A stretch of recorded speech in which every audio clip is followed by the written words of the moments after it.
ចាចាប់មាសបានមកចាំងក្រមុំចាប់មាសស្រែកសូម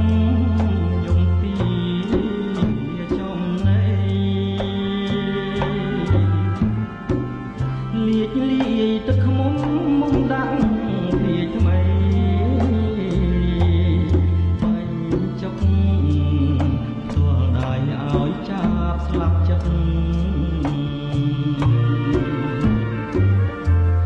មុំផ្អែមឆ្ងាញ់ចាញ់សំភងស្ងួន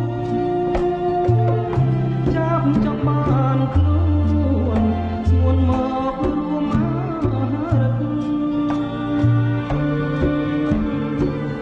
ចាប់យំមកបោះឲ្យស្រីអាណិតហ៊ានបដូរជីវិតល្បិតចិត្តប្រា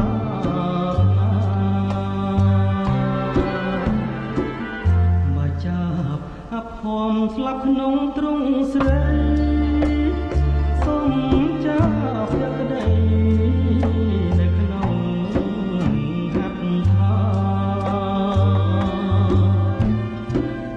បើចាប់នៅរស់គុំចិត្តមេត្តាចាប់មានវាសនារកក្បែរទ្រង់អូ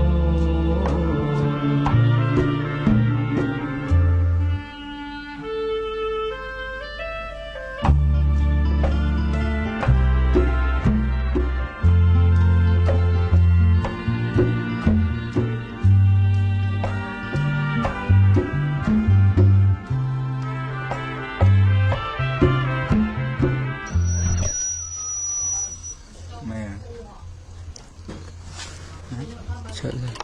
Mẹ lừa.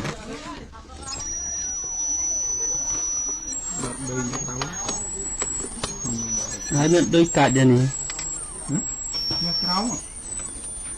Cạch lang lời cho không? Lang lời đó.